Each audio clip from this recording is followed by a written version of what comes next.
record yours. So this one's already recording. That works with me. You want to go on in groups right now?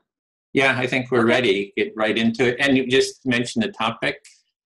Yeah, the topic is how do you feel about climate change? So we kept it very vague intentionally because we really want to hear what's going on for you and where you're at in that topic.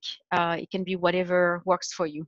Yeah, and anything else that's alive for you. So there's the topic and whatever is a kind of a burning issue for you. So we're going to open the rooms right now. And you're gonna see a host is inviting you, so you click on join breakout room. Hello. There we go. Awesome. So it is already recording, so I don't need to hit the button record. So Bill, would you like to listen to me? I'd be happy to. All right, so we're gonna jump right in. So the topic is, how do I feel about climate change? I feel so many things about climate change. The biggest thing for me is when I heard about climate change, I was actually it's only been maybe 7 or 8 years that I really realized what was happening. And I remember really clearly completely going into despair and feeling hopeless and not feeling like I could do anything about it. And I'm going to pause here for you to have time to reflect. Sure. So you've been acutely aware of what climate change is and the effects for about 7 years. And when you first heard about it, you were very despondent about it.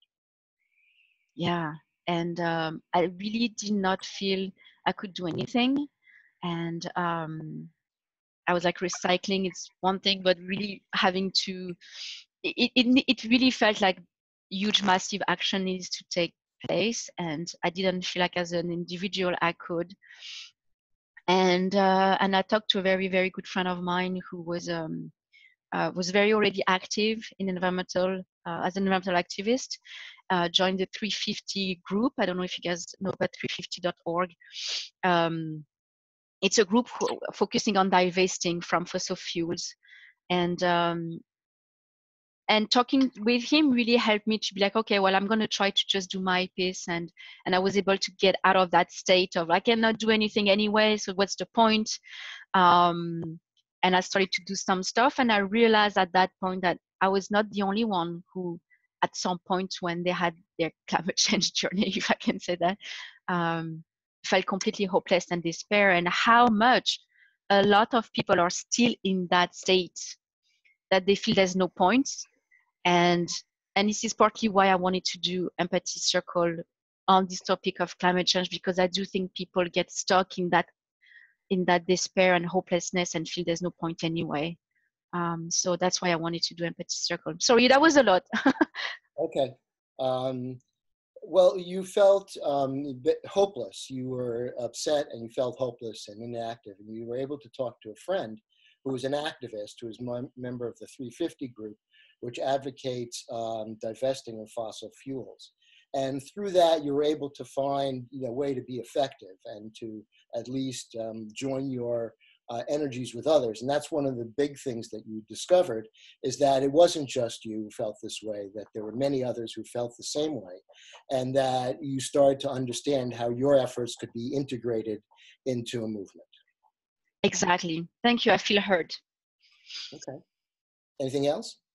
I'm done. Go for it. You can choose who you want to speak to now. Okay. Evan? I'm listening. Thank you.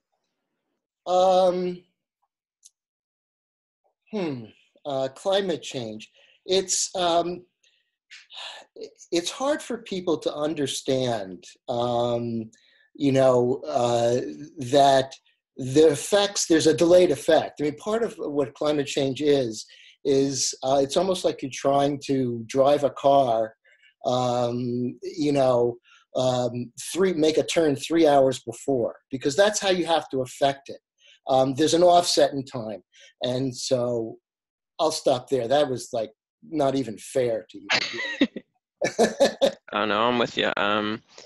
You're saying how it's hard for people to understand that climate change, that there's a delay. and it's like, you know, driving a car and thinking about having to make a turn 3 hours beforehand. Right. And for me, just the physical is I make and throw boomerangs. And one of the reasons that a boomerang works is because there's a differential in speed. Now, the differential in speed happens when the boomerang is, you know, vertical. But its only effect, and that's in, you know, physics, I know enough about physics that I researched this, that the effect is felt 90 degrees away. So the leading edge of the boomerang is always like a ratchet. The force hits it like that, and that force makes it come around. And so that was one of the things that helped me understand viscerally how climate, you know, how the delayed effect. So you're saying how you said you make and throw boomerangs? Mm-hmm. Yeah, well, and then you're saying how that helped you understand, like the physics of how that works, helped you understand the delayed effect of climate change. Mm-hmm. Right, because of the delayed effect on a rotational object. It's expressed 90 degrees after the greatest force. Okay, so Yeah. you're saying the delay on a rotational object. Yeah, it's expressed like if you have a ball and it's spinning this way and you push it, it's going to go off 90 degrees, not straight, as if it were not spinning. Okay, it's going to go off 90 degrees, not straight. Yeah, all right, let's get off. Cut it out. All right. And you can see I'm part of the Bay Parade, the Baykeeper, which is a group that tries to bring ecological health to San Francisco Bay. So I kayak a lot. I get out in nature. I've seen the changes of climate change in the different behavior of the fish. Whales are coming up further north, you know, after herring because the waters are warmer, and so it's a real thing, and we have to start to really get our head around it. Yeah, so you're saying how you get out in nature yourself, you're part of this group that your t-shirt says, and you've been witnessing changes yourself, because of the water getting warmer, and yeah, you're saying it's like a real thing that you're witnessing. Right. And I have tremendous faith in the natural world to heal itself, but that we have to be active participants. And it does cause me great pain, the amount of ignorance about it that's going on now, that we're deliberately making things worse because I believe the people who don't acknowledge this see it as a sort of tribal war and not something that affects each and every one of us. And I'm good. Yeah, so you're saying how you have faith that the world can heal itself, but that we have to be active participants. And it causes you great pain to see the ignorance that's happening around it, and that people see it as like this tribal issue. Mm-hmm. So, thank you, Evan. That was not easy. Thank you. I feel hurt. Thank you. Glad. Al, is it? Yeah, Hal. Hal, H-A-L. Yes. Okay, cool. Will you be my listener? Yeah, I'd be glad to. Okay, great. So first, I just want to say that I'm sorry to Bill for not understanding the physics and being able to reflect that back in the right way. My brain just doesn't do physics. It just can't. Yeah, so apologies there. I'll pause there. Okay, yeah, you're feeling bad because you didn't get all the details of the physics that he was talking about. Yeah, but go ahead. Yeah, I feel like the planet is important. It's kind of like the issue of all issues, because if we don't have this planet, then we won't get to keep arguing about all the other great issues that we love to argue about and never make any progress on either. Yeah, so you think that the planet is the most important thing and it's the basis of everything. And if we don't have the planet, then nothing else matters that we do. Yeah, and really what I was saying is, like, we won't have a place to keep arguing about everything else. Right. So you won't be able to have those arguments because there's no place to do them. Yeah. Right. Unless we find another host planet that we can argue on. I know I'm being a little dark in my humor, but I just needed to get that out. Yeah. It's like, it's tough when it becomes a heated issue. For me, my main thing about climate change is like, well, why not? Just in case, even if you don't believe it's real, just in case, where are you really willing to bet the planet that the science community is wrong? You know, like, you've got to be a really strong poker player to put all your chips in like that and say, yeah, I'm going to bet the planet that the science community is wrong. I'll pause there. Yeah, so you feel that it's strange that people look at it in these odds that if even there's a chance that something bad might happen, that you should do something, but people seem to think you don't need to do something, but even if there might be a chance. Right. I mean, the science community figured out how to make people addicted to Oreos. And there's so many different brands of cookies that are trying to do the same thing, but Oreos are just everywhere. And there's a certain like chemical engineers behind the flavor in Oreos. If they can do that, then why not trust them on anything else, especially when the planet could be at risk? Yeah. Okay. So you have a lot of faith in science because they were able to engineer Oreos in such a way that they're really, really popular and they're everywhere. So if they can do that, then we should trust them on the planetary issues. Right. There was one last thing I wanted to say, and now it's escaping me.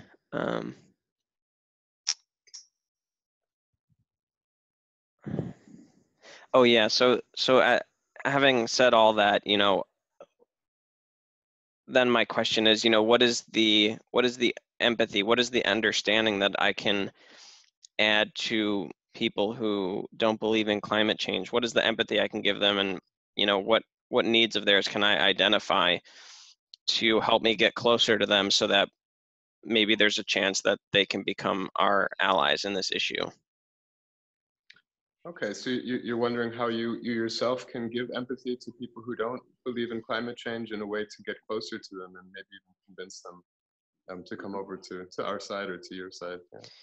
I wouldn't use the word convince, but just to see if there's an opportunity for them to become our allies on that issue. Okay, to reach them at an empathic level and see if there's some way to reach them. Yeah. Yeah. Thank you. I feel fully heard. Okay, thanks. So Hal, it's your turn to choose someone who you want to talk to. Okay, I'm not sure exactly who is in the room that hasn't spoken yet. I think you don't worry about that. Just you can choose whoever you want. I think we all spoke in. Oh, okay, I think I saw Ali.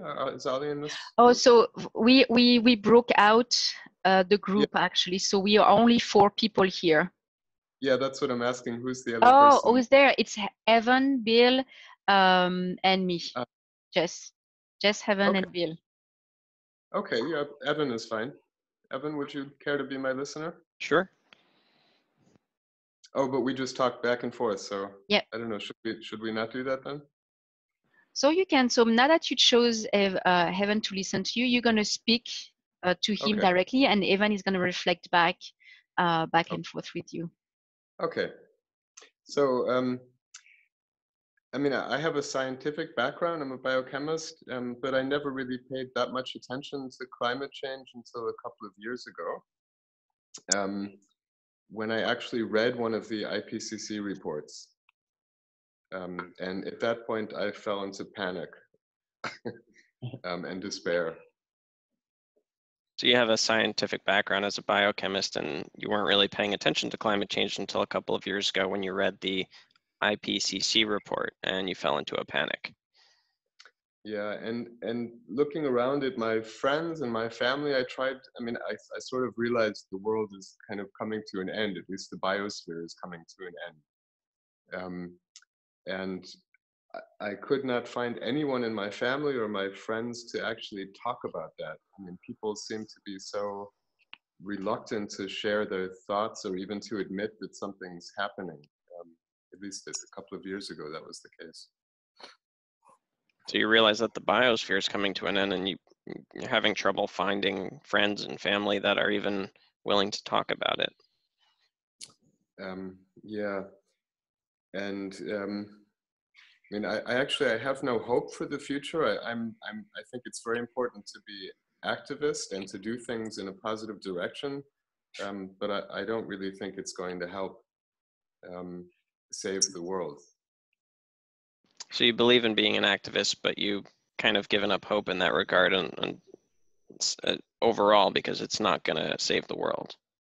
Yeah, and over the past couple of months, I've found a new activist group that has a lot of positive energy, and I'm really, really involved in it now, and I'm putting really a lot of my time and energy into it, and it's really making me, I feel very positive about what I'm doing, and I accept the fact that I'm, I'd say, a hopeful pessimist. So you've recently been doing some work with this group, and you've been feeling positive, and you sort of consider yourself now a hopeful pessimist. Yeah, and yeah, I think that's about all. I feel well heard. Thank you. Sure. I'll bring it back to Jess. Sure, I'm listening.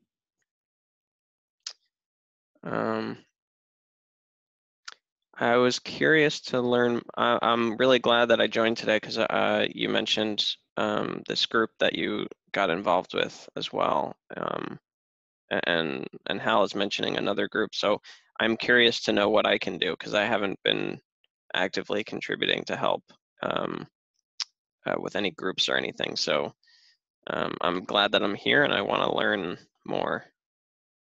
So it sounds like you're ready for action, and you're kind of like happy to be here because you already heard some maybe pointers of what you can do and what groups are available and what it sounds like you're ready to ask questions and asking advice. What can I do? Yeah.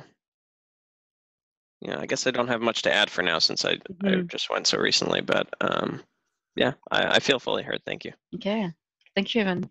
Hal, if you can listen to me. Yes, sure. I found it very interesting, this what I would call a contradiction, being a hopeful pessimist.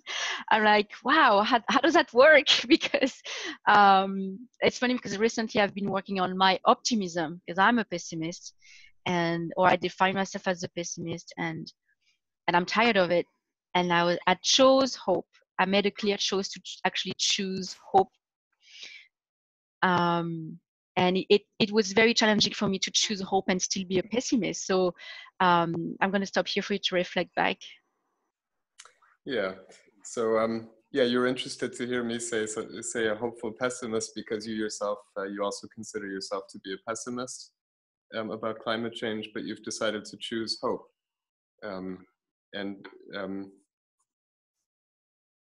Yeah, I'm sorry. No, that's okay. And I was the last thing I was saying is like I am working on my optimism because by choosing hope, I moved away from the feeling of despair for once, and move away from that. There is a possibility that things are going to be fixed. It might sound weird, but I felt that by choosing hope, it was more for me as a personal energizer. And I don't know why, but I never saw that movie, but my brother talked to me about one of his favorite movies, 300, I think it's called. It's this based on maybe a half true story of 300 warriors a long time ago. I think it was Greek maybe, or Spartans, or I don't remember. Yeah. And he was telling me how they were very like strong warriors, but they were being wiped out, and they knew they were going to die at the last battle on the field, but they really get up and then went there and was killed until the last one. But they did it with so much energy and like feisty and stuff, that it's more like how I see it. Like I I don't care anymore necessarily about, are we going to be able to fix that shit? It's more like on my day-to-day life, I want to feel this energy, because if I think I have no hope, I'm not going to be able to get up out of bed. Yeah. Okay. So it was difficult for you to choose hope, but it really helped you move away from despair in your life about this issue. And yeah, you mentioned this movie that I think your brother told you about, 300, where it's basically a hopeless situation of 300 people fighting against very much outnumbered. And even though the outcome seems like it's not going to be good, they just keep going and fight. And that's something that you also see as a hopeful, a way to a positive thing. Yeah, to help on my daily life, because I am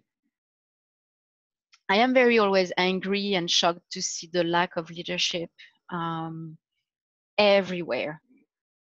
Even in France, with the new president Macron, like he seemed to be very positive about climate change and wanted to do stuff. And a few months ago, and even the person they put in place as Ministry of the Environment used to be a huge environmental activist in France. He's been known forever, like a very grassroots person. And I was like, oh my God, they hired him at the government and he accepted the job. He was like so much like, oh my God, things are going to move. And the guy left. He left because he was like, actually, this is the worst position to be in to actually make changes. And I was like, holy shit, that's so incredible that someone does not feel they can change something when they are the Minister of the Environment. So when you hear that, I'm like, oh my God, like, what else what can I do at my level? Yeah, I guess I'm going to stop here. I don't know where I'm going with that, but I just wanted to share. Yeah, okay. So the hope really helps you in your daily life, but it's very frustrating for you to see the lack of leadership on this issue. And especially in France with Macron, it seemed in the beginning when he came to power that it would be maybe a chance for positive things to happen. And with this environmental activist as a minister, it was a very hopeful time, but then he decided he's not able to make changes and he left, which is, very depressing and disappointing. It is depressing, and at the same time, I got reminded that a friend of mine, the same friend now, he's back in the UK working with Rising Up, another grassroots kind of organization. He was telling me how his belief was it's going to come from grassroots movements. Like the leaders are us. We need to do something about it on as much as we can. And it was a bit of a whoa. I think he was right. I think if the Ministry of the Environment feels they can make changes, like it's going to be a lot of people compare the environmental movement with the human rights movement, or like Black movement, like people like fighting for ethnicity rights and stuff. And it does look very similar. It is going to come. It has to come from the people, and we need to do everything we can on our level. So it was a bit of like, I was like, oh my God, this is awful. But also like a wake-up call of like, I don't know much like the US or Canada, I'm learning, but in France, we are very like conditioned to kind of like wait to be told a bit what to do. Like the government is going to fix everything, and I'm learning that no, it has to come from us, from the lay people. Like. Okay, shall I jump in? Yeah, go reflect. By sorry, it was a lot. I didn't stop. No, it's reflect fine, as much as you can. Yeah, no. So you have a friend working with Rising Up in the UK, which is a grassroots kind of organization, and discussed with him about it. I think it's a him. I wasn't sure. Yeah. And yeah, it seems, or at least from his perspective, it needs to be a grassroots movement and come from the people. And you agree with that, or you have that same feeling, which also was the case with the civil rights movements, with Gandhi or with Martin Luther King, and all of these movements. And yeah, you have the feeling that at least in France, people are expecting the government to solve all of the problems, and just sort of waiting for something to happen, but nothing's happening. And you think, it does maybe need to come from the people. Yeah, thank you. I feel fully heard. Thank you, Hal. Yeah, thank you, Jess. Oh, I'm sorry. So it's my turn now, right? So it's your I'm turn not now so familiar with the to rules. choose who you want to talk to. Yeah. Okay, so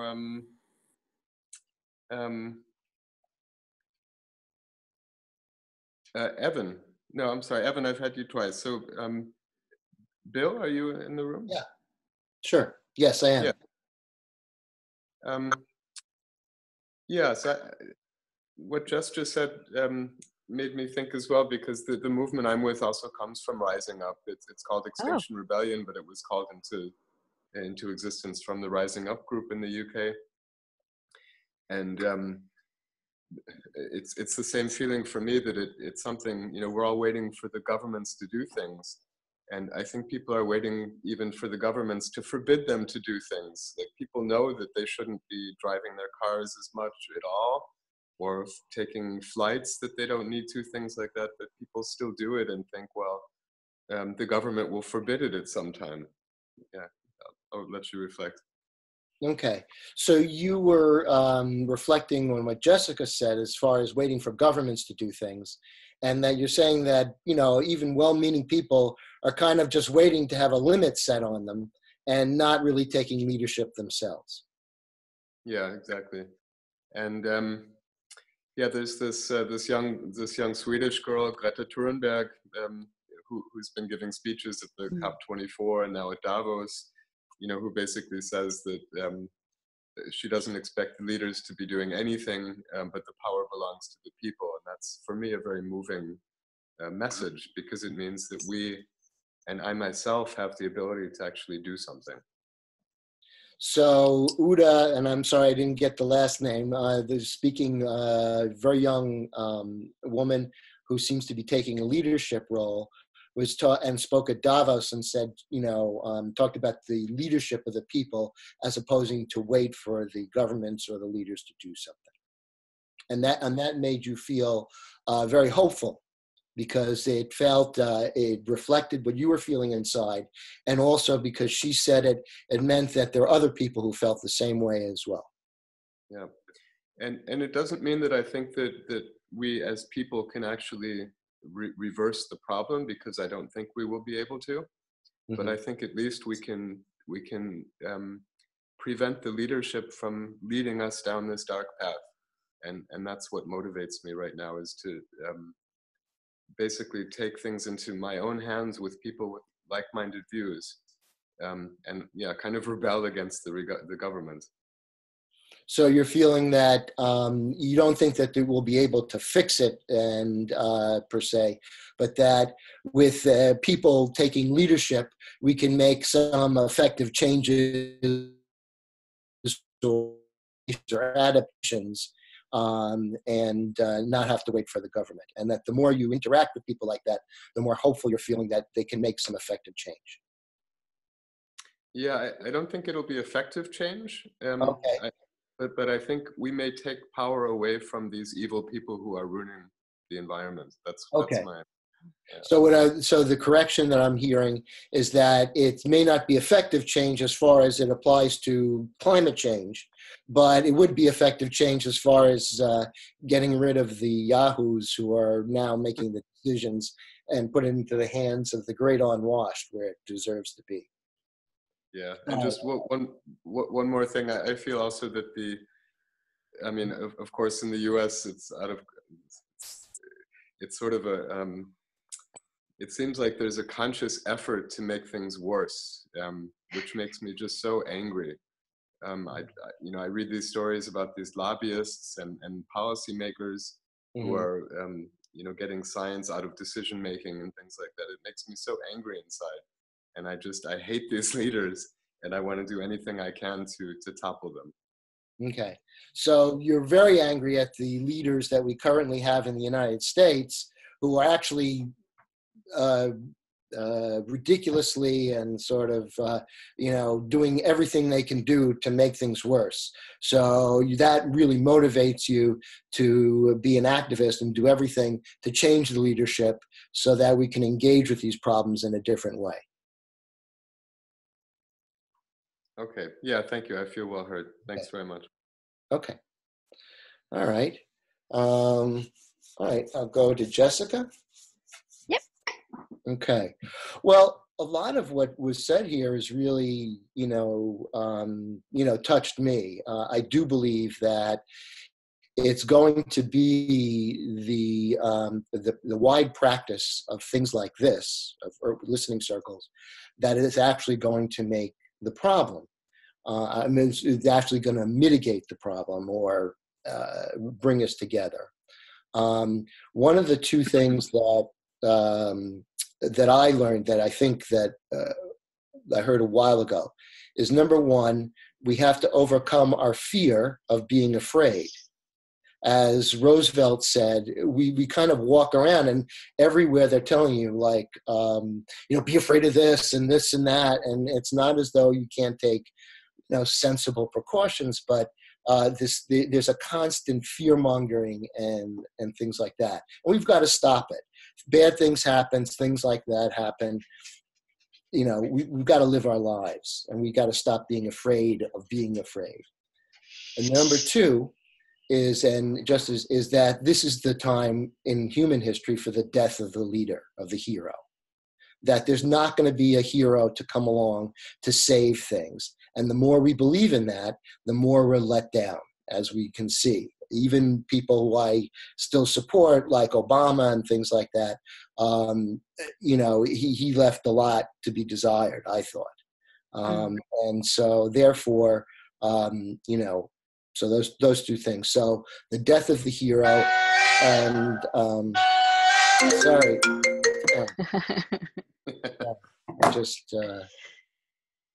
Okay, I'm back. So the death of the hero, and then also the populace stop being afraid of feeling afraid. Okay, so I think you started by saying like this kind of conversation is needed to mitigate conversations, and you are pointing out two big things that needs to happen. You think that one is really people need to stop going around being afraid being afraid. You really want to see people to let go of that fear, and I'm guessing to be able to take actions. And number two is, for you, it's really a time where it's an opportunity to stop waiting for the hero who's going to save it all, for the one hero, for the Harry Potter, for the Obama, for the one, the story of one person who's going to save the whole world. Like, you really feel strongly that this is time that people just let that shit behind, and then maybe, I'm guessing you're wondering if that's really what's going to make change happen. I'm not guessing as far as that.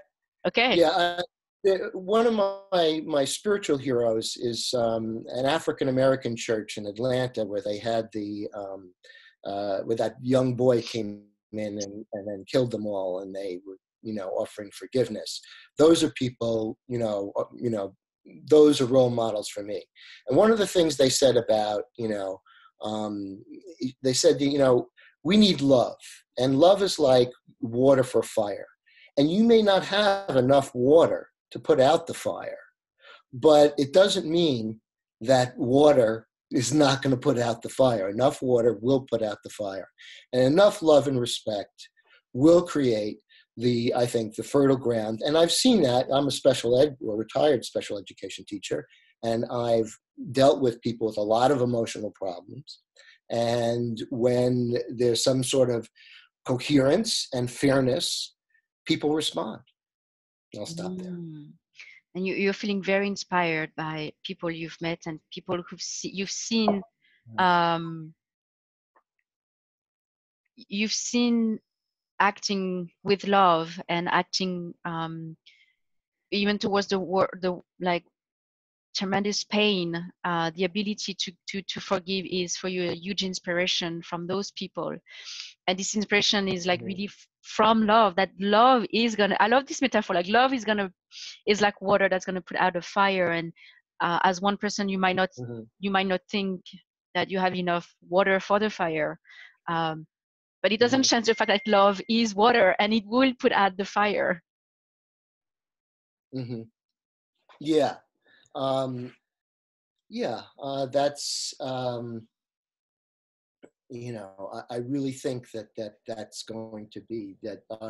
So with the politician that I would look at, they're, first of all, hope is great to focus, but you need effort, hope and effort, and together.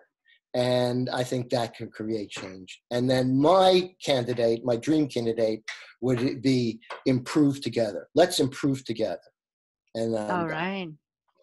So your candidate would be everybody.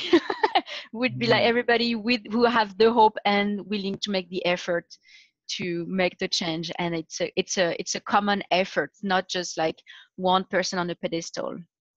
Mm-hmm. Yeah. And the one thing is honoring. It's not just like losing your individuality in the mass, but it's honoring the genius in each one of us and the creativity. And when our society does that, I think we'll get much better results. And then I'm done. All right. Yeah. So you're saying like by also focusing on the beauty and honoring everybody's power. And I'm sorry, I forgot the name you use. I'm using beauty and power, but I think you used another word. Say that again. Genius. I think you said genius. Yes. Like really focusing on like bringing out the genius in everybody. That's what going to create a real change. Thank you. I feel very hurt. Thank you, Bill. I had goosebumps listening to you. It's really nice. I can speak to Evan. Yep, I'm listening. Thank you. Like I said, yeah, it feels really nice to be in the group where I feel we are saying like similar things from different angle, and it's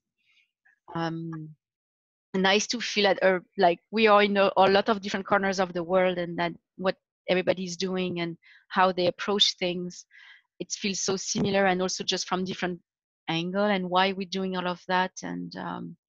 And I felt very warm to hear Bill talking about love and this beautiful metaphor.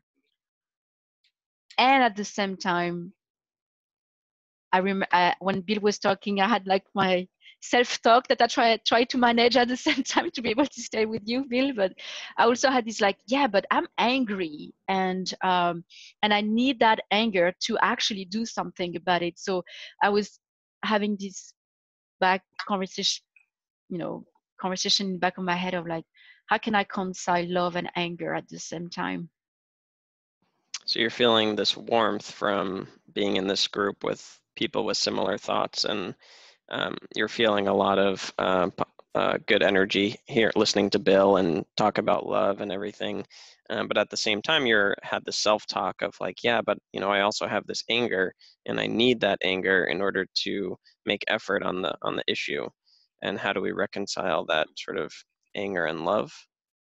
Yeah, which is funny because now I'm wondering, maybe this is what Bill was saying, like maybe hope is the love I have for me and the world and my entourage, and effort is my anger. So maybe I answer my own question. So maybe you answered the question yourself, where love is, or hope is the love that you feel for the world, and then effort is the anger that motivates you. Yeah, I love that. And another thing is, I also really relate to what I've heard say, which is why I'm here. I do feel that for people to feel that they are geniuses, or they have genius in them, or they have power and beauty, and make them stop being afraid. That's why I'm doing empathy circles, and I want to do empathy circle more with that topic, because I really want people to, I do believe through the reflecting back and empathy circle, people will feel safe to talk about their fear, because I think it needs to get out, so that they can move to the hope, and then they can move to the effort. And that's one of the solutions for me. I'm seeing as like, it's one thing I can do.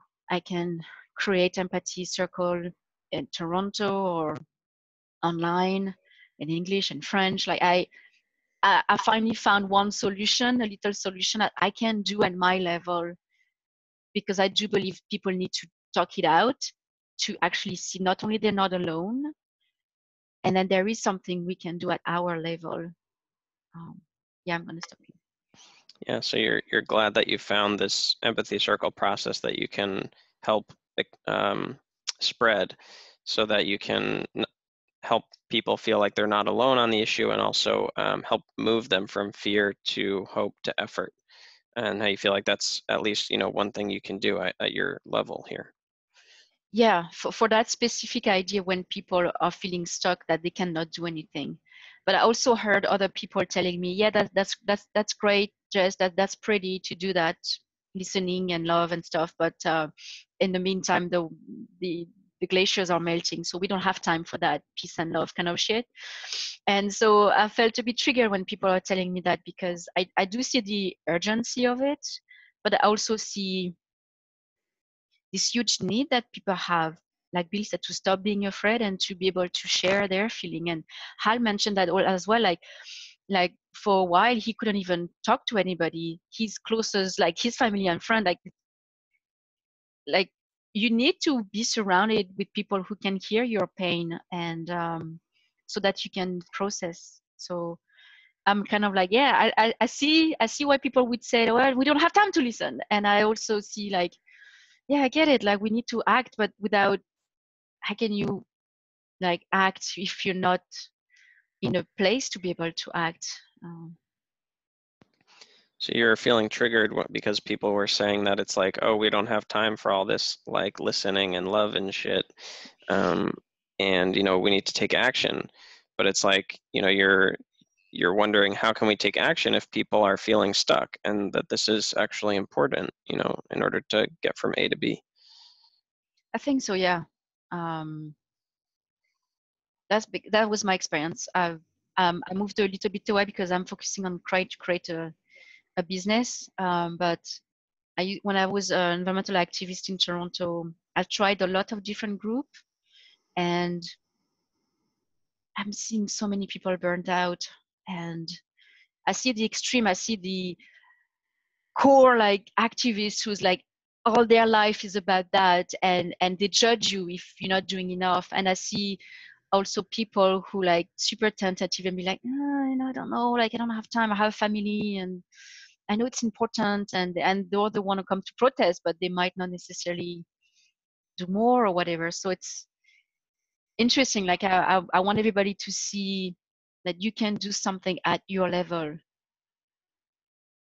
Yeah, so you're saying how when you were an environmental activist in Toronto, that there are all these different groups, and there are some people who are like really hardcore, but then they'll judge you if you're not hardcore like them. And then you saw people that were really super tentative, like, you know, they're dealing with their family and focused on their life, and but you really want everyone to see that everyone can do something at their own level. Yeah. And the last thing I would add is it's difficult to also, the globalization made this individualistic approach so deep. I heard, like, I saw some scientific article about loneliness is almost like #1 killer now or something like that. There's like a huge problem about being lonely, and that's also, you know, in a way detrimental for people to be able to act, because they're depressed, they feel lonely, and how can you, what would you want to act when you have to take care of, like when you think you're alone and you have your own life to take care of? Like it's because climate change is such a, we need to feel connected to be able to feel we can do something. Yeah, so you're saying how there's this problem lately, and you were reading in an article how loneliness is like the #1 killer now. And you're wondering, how are we going to even take action if everyone's feeling lonely and depressed? You know, this is an issue where we need to feel connected in order to take action together. Yeah. Yeah, thank you, Evan. Just a little thing, as the facilitator, can I ask you, Evan, can I have the permission to give you an advice? Absolutely. Yeah. I love you you reflect back very well, and I would like to challenge you to try to go deeper and trying to guess the feelings behind the meaning of what we talk, and the maybe needs as well of what things are happening. It's a level deeper, but I think you're just doing a good reflection that you might be ready already to kind of go deeper in your reflection. So I'd like to challenge you to try that for today. Is that okay? Thank you. I hear you, and I'd like to talk to you more about that afterwards. Sure, no problem. Thank you. I feel heard. Okay, great. Cool. I will select Hal. Yeah. Hi, Evan. Hi. So I'm also feeling touched by everyone's hearing everyone's philosophies on this and emotions. I'm also I'm starting to come up with ideas for like what I can do to help. And my first thing is I want to post in the group and ask for people to link to the groups that they're involved with. So see where I can donate and see if anyone else wants to donate some money. And then that's all I think of sometimes is just like how do we donate money to just give money to the people who understand the problem better than me at least. Maybe I'll pause there. Okay, so you're really enjoying hearing the different viewpoints and the philosophies, how people are feeling in this group. At the same time, it's sort of moving you to more action, and you feel like maybe now there's something you could do, and you feel like the groups that you've heard about, maybe it's something you'd like to donate money to.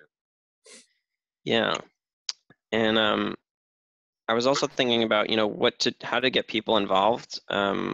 That like you were saying, how your friends and family were reluctant to even talk about it. I really like the idea of hosting parties that can bring people together with food and entertainment, but make it the party sort of an activist themed party where the money that they pay at the door is going towards an organization. Yes, you have this idea to help bring people together by having kind of a normal party with food and drinks and everything, but have a specific topic about this active or about the climate act. I guess climate is the topic then, to bring people together and help people find each other and maybe move them to action themselves. Yeah, and I start to see that happening a little bit, and I'd like to help maybe make that trend once I have a place to host parties. But I'd like to really make that happen because I think it'll help curb the fear, because it's a party, another party, but there's that overall theme, which is just it's sort of in the name of raising money for a good cause. Okay, yeah, so you've seen this already happening, and yeah, your feeling is that this kind of activity could really bring people together in a party atmosphere, but still focused on a topic to help the cause. Yeah, and I think it'll help curb the fear and the reluctance that we were talking about earlier. Okay, so people coming to this would overcome their fear. By talking. Am I dropping out? A little bit. For me, I don't know if it's me or you. So it's probably me that my internet sucks here. I was just adding the last piece of what I was saying, which was just that I think it'll really help curb the fear and the reluctance that we've been talking about. Okay, so having people come together in a party would really help them overcome their fear, is your feeling. And they could, yeah. Thank you. I feel fully heard. Okay, thanks. Okay, yeah, Jess, would you be my listener? I would be happy to. Yeah. Yeah, maybe I want to talk a little bit also about my sadness, because I really have a tremendous amount of sadness. Mm-hmm. And yeah, yesterday we had a really great demonstration here in Berlin that I joined, and it was more than 10,000 students, like from school kids, who came from all over Germany to be in Berlin. And I marched with them and supported them. They were singing songs, and they had a lot of really clever banners and things that they'd made, and they were very proud of it.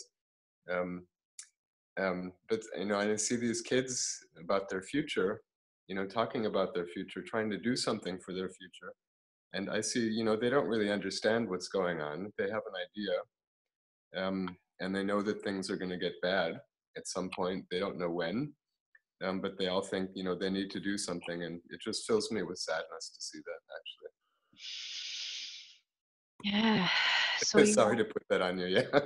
you're not putting anything on me. I'm taking a deep breath because I feel that sadness, and you want to use this opportunity right now to be able to express that sadness. And you were mentioning this place you were yesterday in a protest with 10,000. That's awesome. 10,000 of school kids marching and protesting, and wow, it sounded like it had a huge impact on you, and it really fills you up with a lot of sadness, and even as you said that, your body kind of like a bit up on yourself, and like it must feel heavy, and like thinking of their future, and you were mentioning like they have a sense but they don't know when things are going to happen, and it makes you feel extremely sad. Yeah. At the same time, I mean, there were some of these kids who got up on the stage and gave talks that they had prepared with so much energy, and just, you know, really wonderful talks, and that also filled me with joy to see that, to see, you know, these really young people getting so involved. It is their future, and they've been completely left to rot by the adults of this world. I mean, people are doing nothing for them. And they realize that, they're starting to realize that, and I think that's a great thing, that they take it into their own hands, their generation. Yeah, so you also saw those wonderful kids on stage and speaking with so much energy, and that made you feel happy to see that they're really trying to take in their own hands a bit, right? Like their future, and how it sounds like you feel sad that we brought them here in this world without really much choice, that they were gonna have to take care of themselves if they want to get out of this mess. And I'm hearing this tension, like this sadness and this joy at the same time, and a bit of inspiration too. You're like, wow, those kids are incredible. Yeah, maybe just one correction. I mean, I don't Yeah. think they'll be able to get out of this mess. Mm-hmm. They're going to die in this mess, and that's what gives me the sadness. But I think still, even taking the action, and even if the action has no positive outcome, just taking that action in a positive way is the thing to do, regardless of what the outcome will be. And that's maybe what you were saying about the Spartacus fighters. Yeah. And maybe that's what courage is to take action with even thinking that the outcome is probably not going to be very good. Yeah. Yeah, so you wanted to correct me, saying like, yeah, it's not that you think that they're gonna be able to do something to get out of this mess. They're gonna die fighting, like you were saying, like the movie I mentioned before, and you want to honor that courage. They are courageous to do that, even though that part of you thinks like, it's not gonna change things. It's still gonna be awful. But wow, you're going down with the freaking fight. Anyway, if I can say that. Yeah, thank you, Jess. I feel very well heard. Thanks. Thank you, Hal. Bill, would you like to hear me? I don't know. There's so many things and nothing at the same time. I feel that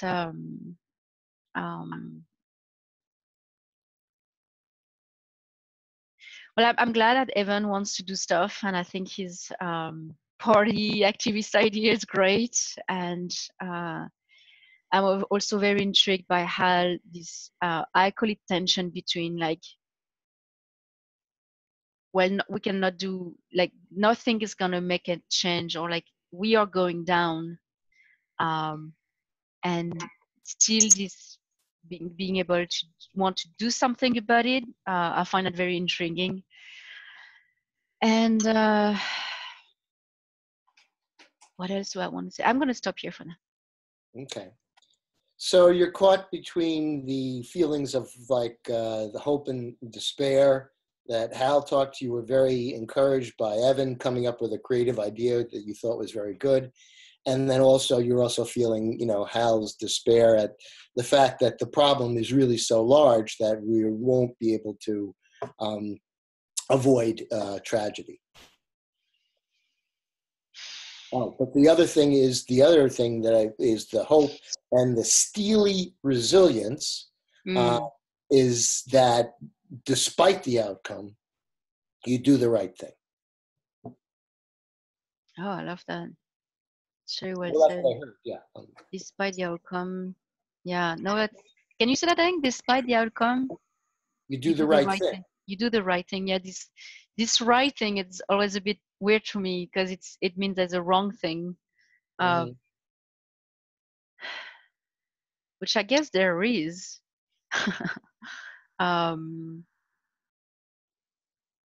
So it's a matter for people to find out what is the right thing for them.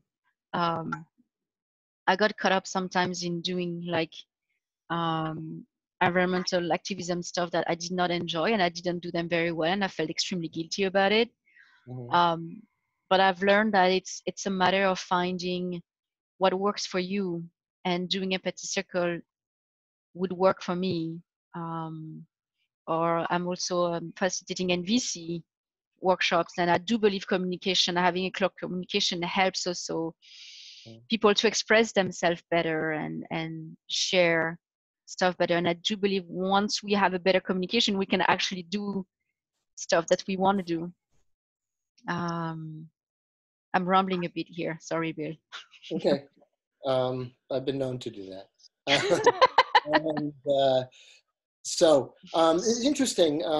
So you're talking about, I'm feeling you struggling with these issues. And then, but also, you're talking about the environmental activists and things like that. And you've been involved with groups that are quote unquote doing the right thing, but you did not feel right in them. And that what I sense under that is sort of like a questioning of like whenever you have an issue, human beings develop a dominance hierarchy over it. And so, and then a lot of times that gets in the way of, are you doing enough? Are you, the judgments, and, are you greener than thou? And so that's also a natural, guard that you have, because that is a socio-psychological event that happens in the formation of groups, which I think you feel can distort the real message. Who's in charge? It can, and thank you for saying that, because actually it reminded me what I wanted to say before. It's like a bit related to what Hal was saying before as well. Like, how do you? I cannot talk, or I don't even know if I really tried to talk with my family about my environmental activities and stuff, because even if I just talk about it, what I do, they feel threatened. It's like they think I'm judging them by telling them, oh, sorry, this bottle doesn't go in the right like garbage here, like, and they're like, well, yeah. And you're like, so it's almost like people are so on edge as well to feel like, don't judge me, like I do enough already, I recycle. I stop drinking coffee, so that's enough for me. And again, it's why I'm so passionate about communication and empathy, and because I think a lot of people feel just threatened to just talk about it. They are going to feel afraid to be judged, that they're not doing enough, which ironically prevent them to do more. Okay. So you were talking, so what I feel underneath is that, and one of the reasons I think that these listening circles that I'm hearing feel good to you, because it's a way to prevent information to people and expose people to things without them feeling judged. That's the issue. That when you, what I'm feeling underneath is that you're not judging your family when you say, put the bottle here, not there. You just want to do it, effectively, and like, again, just improve together. But they do feel judged. So how do we create an environment or a system of communication where we can actually, take effective action, but without the judging and what I call, there seems to be a class of human being, which, I'm sorry, this is going off, but the professionally aggrieved, people who seem to find that there's always a reason to be, upset about something. And then that's the issue that I feel that, you feel gets in the way that time. Yes. It's way better well said than that what I said, but yes, this is what I meant. Thank you, Bill. I don't know. Yeah. No, you're using great words that are like, ooh, that's a great vocabulary there. Thank you. I felt heard. Thank you. Okay. So, Evan. Yes, I'm listening, and I apologize for my internet. It's getting rocky now, so it seems all right now. Okay, all right. Well, first of all, I'm feeling a lot of appreciation for all of you in the group. You just imagine, and this is what I also agree with Jessica and why I'm here, is just imagine if you when you walk out the door, what do you think? Oh, I gotta, I might be mugged. I might be, there's traffic and things like. What if you felt, there's someone out there. If I'm in trouble, if I'm feeling, they'll listen to me. That will actually listen to me. And just think about how that would affect your worldview of the day, of just walking out of the door. Yes, there are these other things, but there are people around, and I know if I really need it, somebody's listening. And then we're starting that here. So, anyway, so that's the basis of my affection for you all. So you're saying how grateful you are for being here, because it's like you're imagining how when we go outside, we might be thinking, oh, what if I get mugged or something bad will happen? But it's like, what if your worldview just changed to, what if someone's out there waiting to listen to me? And that's sort of the basis for your affection for us all. Yeah, because we're really doing this here. And we are creating, how effective this will be in the grand scheme of things, who can tell? But actually, we are actually creating right here a perfectly, I think, wonderful world right here now. So you're saying how doing this work that we're doing, it's like we're creating that perfect, wonderful world right here, right now. Right, and that's what that's why I believe in the effectiveness of these circles, because it's experiential. And although it's a skill, it also can't get away. The two individuals have to bring something to it. Yeah, so you're saying that that's sort of why you feel this works, is because it's experiential, and that the people really have to, bring something to it together. Mm-hmm. And I'm done. Thank you. I feel heard. Okay, thanks. I'll bring it back to Hal. Yeah, sure. Cool. We're talking about communication. I think there was something there about communication that I was wanting to talk about. Oh yeah, defensiveness. So Jess was talking about defensiveness, of like how when you, even just the smallest suggestion of where to put a bottle might set off someone's defensiveness. Yeah, it sucks. I complain about this all the time to my loved ones, especially my partner, about how hard it is to live in this world with all the defensiveness. It's just, and then I feel like almost like NVC is so, nonviolent communication is so popular because people are just sick of like dealing with that defensiveness, and we're just like, how can we speak to people where we won't trigger their defensiveness? And that seems like almost my number one goal when it comes to studying, this alternative method for communication. Yeah. Okay. So it sounds like, yeah, you're very frustrated dealing with a lot of the defensiveness you find in other people, and the people around you.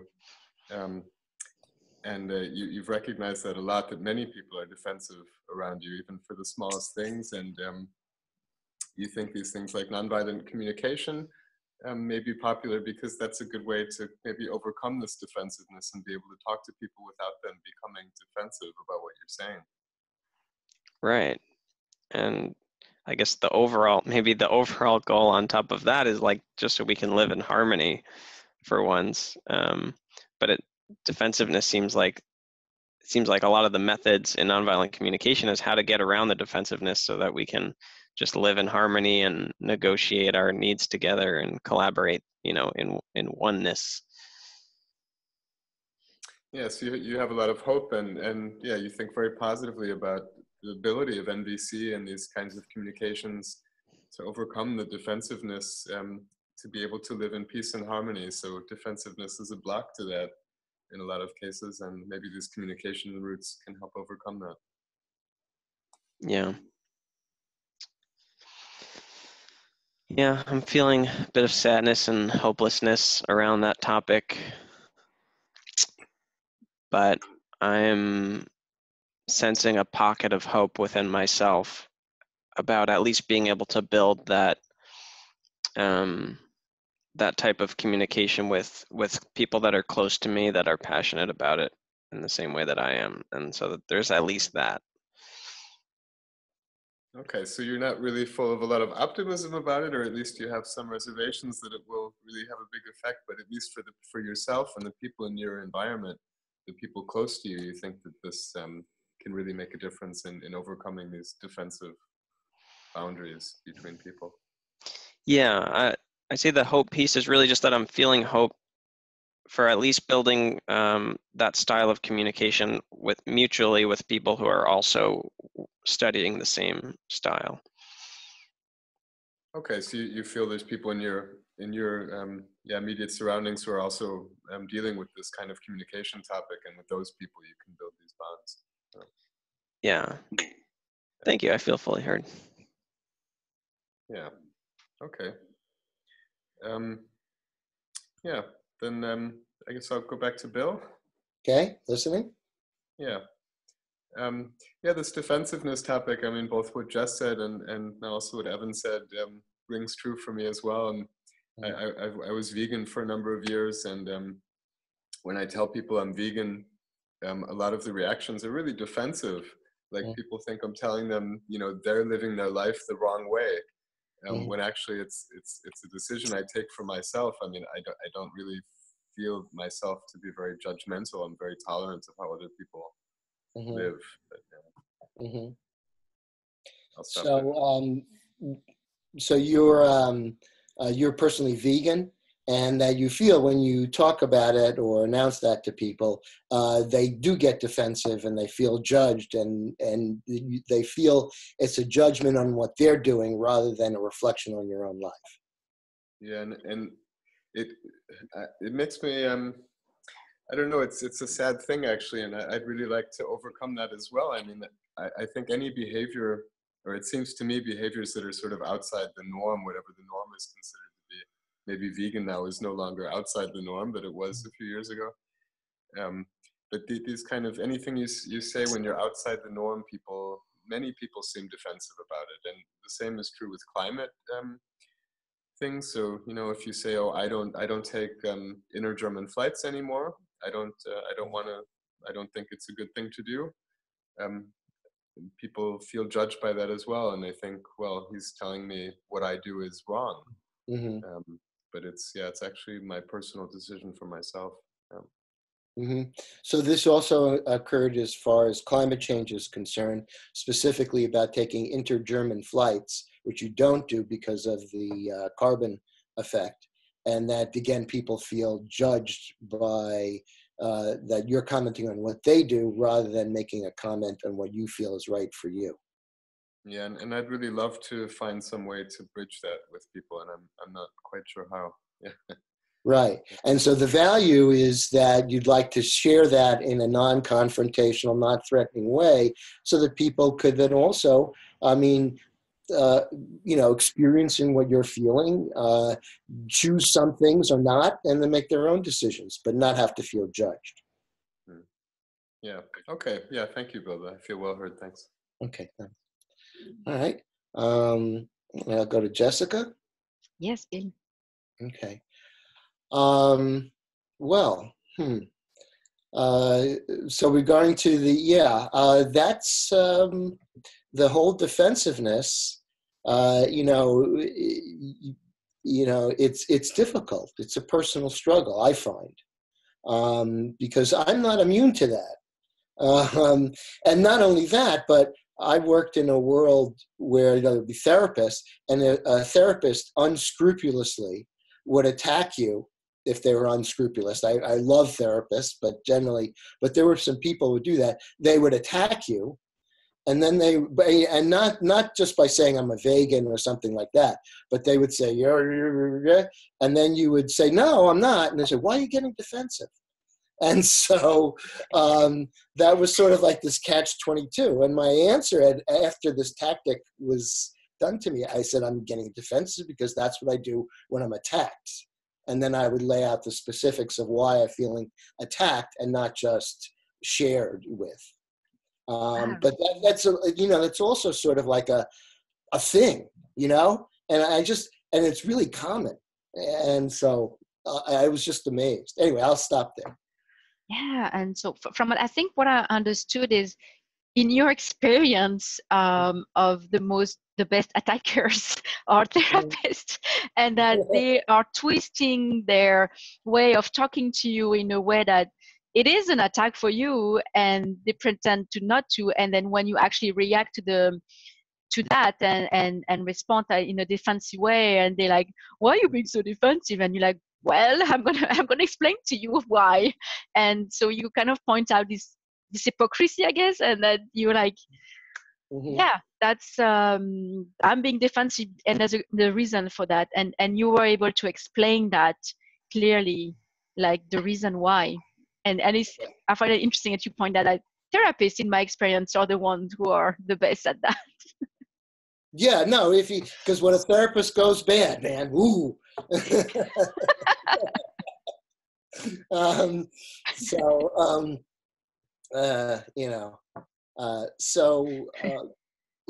But and I have to say, for therapists, and I have a wonderful therapist. I mean, I dealt with them and I have enduring wonderful relationships with them. And so but nevertheless, you got to be aware when somebody comes and is trying to basically pull a dominance hierarchy thing with you, as opposed to really engage in an honest conversation. Yeah. So you want to make sure we understand, like, you're not putting all therapists in the same box, that you have great relationship with some of them, and you're just noticing that in your experience, they were the most people who were not necessarily like engaging in an honest interaction. They were trying to poke in your experience. And I would just say most therapists. Wait, here we go. Most therapists, yeah, you have a great relationship with your own. Oh,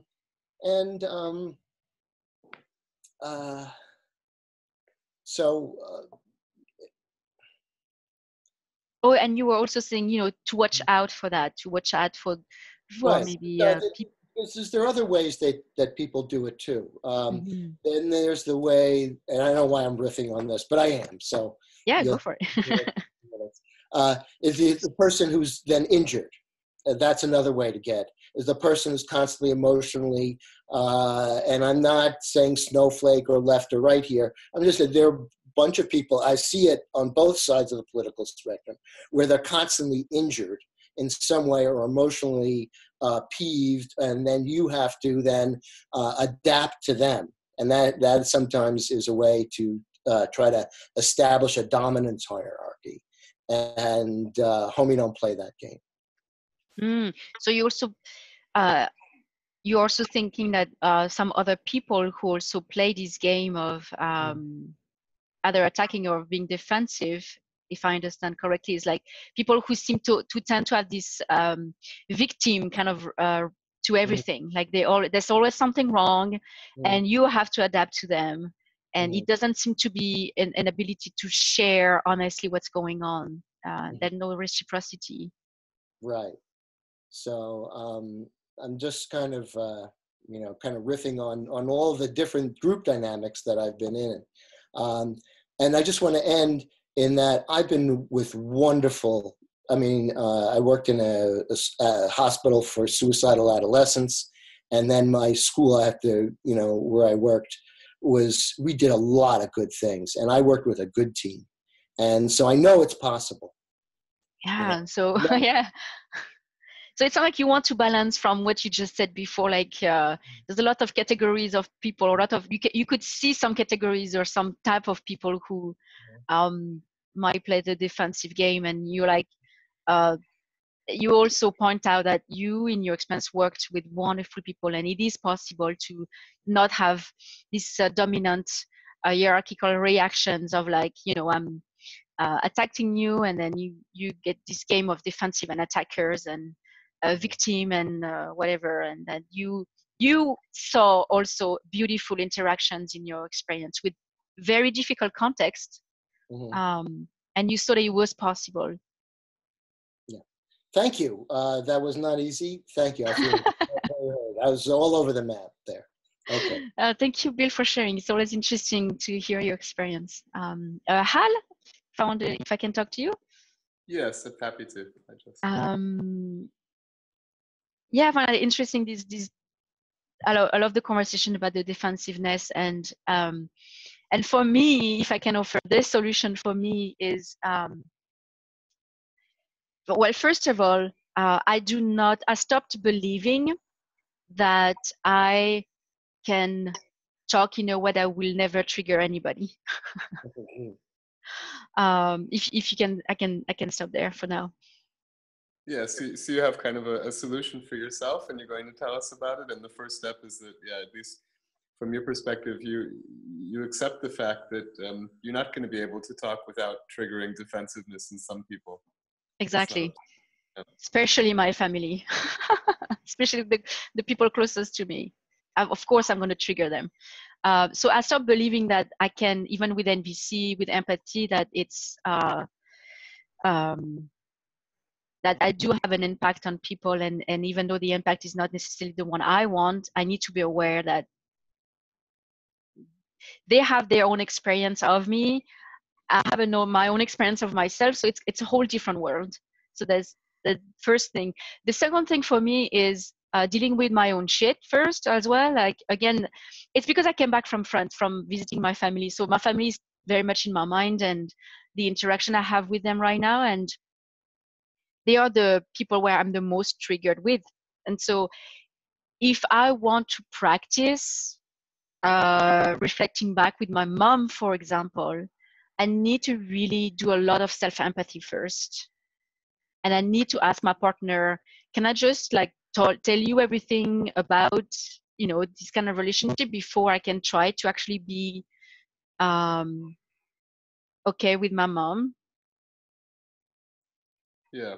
Okay. So the first part, you've really come to accept the fact that that it's not up to you how people react to you, and that if people act defensively, it's not you, it's them doing that reaction, and you've come to accept that, which is a way to deal with it much more easily. And with your family, you're very close to your family, and there's always these triggers in your family. I think that's very common in families. And to actually face that, it helps you to have self-care first, and to really make sure that you're okay with yourself.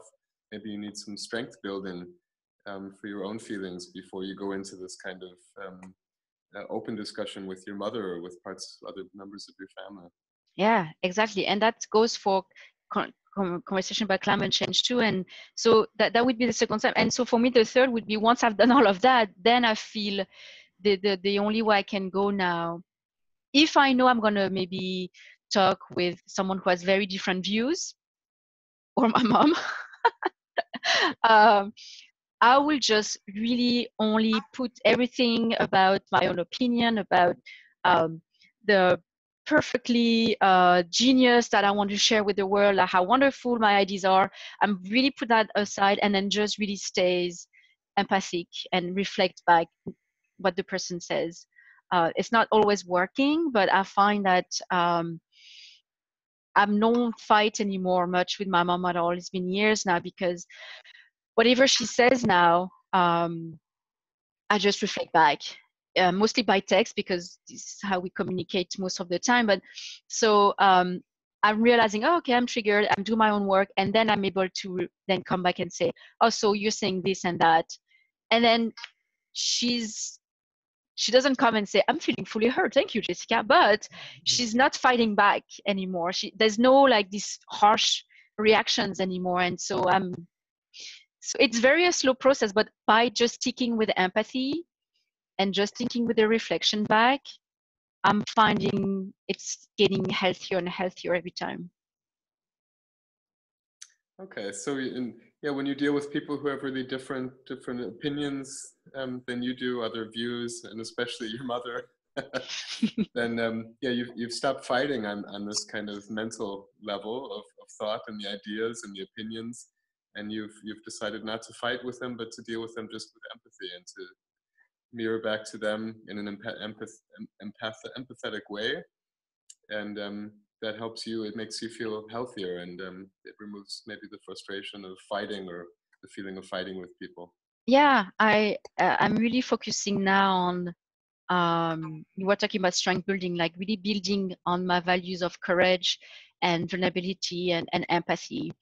When I really stick to that, I'm less in the what I would love to do, which is more like convincing and like, see my ideas, we need to save the world, what the fuck are you doing there?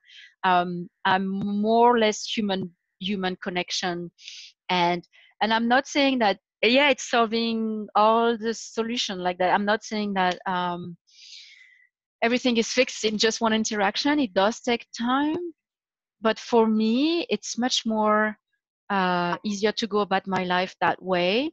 And I do feel that I'm proud of the impact that I'm having and who I am, which helped me to continue to do things I love. Because if I get more into the acting in a way that is not based on my values, I'm going to hate myself and I'm going to hate others, and it's going to be this like path of hatred. And so doing that leads me more to the path of love, which is the challenging one as well. It's hard to love. Yeah. Okay. You're focusing yourself on your own abilities with empathy and with your own vulnerability, and you're really moving away from this confrontational discussions with people about issues and moving more to the empathy and to the love route. And you're finding that really helps you to get the strength to continue your own life and your own activities in these directions. It gives you strength to do so, and the hatred side is draining and takes energy away from it. Yeah, and not saying everything is perfect. I do get to the hate sometimes. It's okay. I'm human, but it is help as a foundation for myself to lead a life where I'm actually proud of. And I love this quote from Brené Brown, and I'll stop there. She says that at the end of the day, at the end of the week, at the end of my life, I would rather say I contributed more than I criticized. And I just love that quote. Okay. You're really proud of the impact you have on people being empathetic. It makes you feel really positive, and you like this quote. I think it's a beautiful quote. You'd really like to, at the end of your life, to have contributed more than you criticize, and so you want to have a positive impact, and you feel that through empathy you can really have the strength to do that, and you're proud of the way you're doing it. Yeah, so I'm going down, but I'm going to go down with empathy and love, I guess. That's how I'm going to conclude that.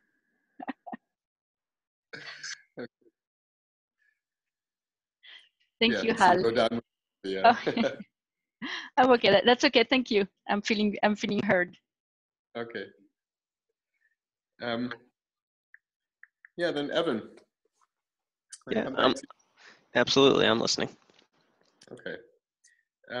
Maybe a little different topic on the climate change and some feelings that I have. So, I mentioned I have a science background, and I'm kind of obsessive about reading the news about climate change. So, and every week all these things are coming out, and I really read a lot about it, and it's very upsetting, a lot of the news that I read, and it really, I've had a lot of sleep difficulties as well. So the last quite a long time I'm having difficulty sleeping. So I don't know, I usually go to bed about 12, and a lot of times I can't fall asleep before 5 or so, and then I have to wake up at 7. So I'm really suffering from sleep deficit, and I try to take breaks sometimes, but I'm really obsessed with following this stuff. I can't leave it for some reason. So you're saying how you have a science background and you've been obsessed with reading all the articles that are coming out each week about climate change, and it's just so upsetting that it's actually affecting your sleep. And you usually go to sleep around 12, but now it's like sometimes it's like 5, and you wake up at 7, so you're just having like this terrible sleep deficit, and you're trying to take breaks, but it's hard because you feel like you're obsessed with reading it. Yeah, and part of my reaction to the, I see ecological disaster, habitats disappearing, species dying out, and some of that, I mean, one way that I have positively tried to deal with that in my life is by learning as much as I can about nature things. So, for example, I've become a mushroom advisor here in Germany. So it means I give tours in the forest and can tell people which mushrooms they can eat, which ones are poisonous. I know the names of like millions of mushrooms now. And it seems like I'm trying to collect these things before they disappear. And I'm not sure how positive that is on my soul, but yeah, it's a way of me dealing with that. Yeah, so you're saying how you're reading about all these ecological disasters, and one way for you of dealing with that is sort of becoming, in this example, like an advisor on nature, specifically mushrooms here, where you know about all of these different types of mushrooms, and you're advising people in Germany about which ones you can eat, which ones you can't eat. And you said something like collecting these things, like collecting the knowledge is helping you feel better. Yeah, it kind of feels to me like I'm collecting the knowledge about life that will disappear, and so it's kind of the last chance to learn about it and to know it, and to maybe even know it when some of it is gone. Okay, I see. So yeah, you're feeling like it's the last chance to collect the knowledge about this part of life that will disappear. Yeah.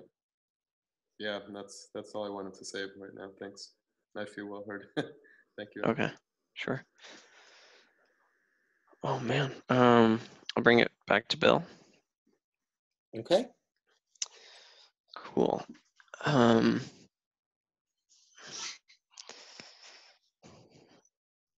Okay, so I guess I should be aware of the time because we've got like 4 minutes left, I think, before we get sucked back, as we say, into the portal. Yeah. I'll just say that I have to jet right at 11:45 because I have to check out of this Airbnb that I'm staying in, so I won't be around for that. So yeah, maybe I'll just try to make this quick, see if we can maybe have 2 more rounds. Yeah, well, I'm very thankful for hearing everyone's thoughts, and I'm looking forward to seeing if there's something we can do together. You know, maybe we can talk about ideas of things we can do to help deal with climate change, whether we're hopeless or energized or hopelessly energized, whatever we're feeling. Maybe we can at least be hopelessly energized together and see what groups we can help out there. Okay. So you feel very good about the meeting, and you're hoping that we can collaborate in some way, despite whatever the outcome, in order to try to affect positive change on climate. Yeah. Yeah. I'll leave the last 2 minutes to you. I feel fully heard. Okay. All right. Okay. Hal? Yeah, Okay. go ahead, Bill. Well, I just wanted to reflect, I think, on the arc that this has taken. You know, how we started with climate change and we moved into other areas, and also how easy that felt. We could go back to climate change. So I just was really impressed with how, first of all, I thought Jessica was, I'm not supposed to do this, but a skilled facilitator, made me feel, you know, warm. But it's almost like you set up. Any one of you would have done a good job, I feel, you know, or myself. And so just kind of how the format and how the listening is really robust and flexible. And then I'm done. Okay, so you really appreciated the ease of moving from one topic to another that we did. I mean, we moved across a lot of different areas, from climate change to other things as well, and you felt really good about that. And you think that this format and the people here and the facilitation really really helped that move along, and you're feeling good that's a good way to connect with people. Great, thank you. I feel heard. Thanks. Well, I think I need to run now, but hopefully I can connect with you guys in the Facebook group and we can talk more. That'd be great. Thank you so much, Evan. My pleasure. Nice Thanks, everyone. with you. Bye, Evan. You too. Bye. Bye, Evan. I'm going to be transparent and say I'm not sure if Edwin is going to do the whole recording of the feedback in the big group. If he does, we're going to see a breakout room to go back to the main room, or if we don't see anything, if we can start doing feedback now. We had not discussed about that, so I'm being transparent here. So I see that because Bill, you already started to kind of share a bit your experience of the circle here. I'm happy if we can share our feedback, and if we see the little, let's go back to the main room, then we'll share, I guess, again, our feedback on the matter. And so what I'd love to hear is like what Bill just did, like, well, how was your experience, Hal, about the empathy circle? I believe it was your first, right? Yeah. Yes, so that's right. yeah, so I'd love to hear like how it went, and you can ask to have some reflection back on it or not. It's up to you. Yeah, I really enjoyed it, and I'm feeling really good right now. I think it was, for me, a really good experience. It was the first empathy group that I've joined. I have done I did one workshop before, nonviolent communication, which also contains a lot of empathy things, but not in this format. But yeah, coming together with strangers in the beginning and feeling so comfortable after such a short period of time, and really being able to open up and seeing other people open up is a really refreshing experience for me. I really enjoyed it. Yeah. Would you like some reflection back on that? Yeah, please. Yeah. So what I heard was it was, yeah, you were curious about your first experience, and that it was in the context of oh, hi, Edwin. Oh, hi. I was wondering if we are going to go back to the main group to do the feedback. Can you hear me? Oh yeah, here it is. Oh, here it is. Well, I have 50 seconds, Hal. You said that it was very refreshing to be in a empathy circle. This is the main thing I took from it. Yeah, that's fine. And I think we'll have feedback again in the other rooms. Okay. See you in the main room. Yeah, thank you. Okay, thanks. Just stop the okay. Okay, we're back. I just stopped the recording. Jessica, you can stop your recording too. I think you're recording.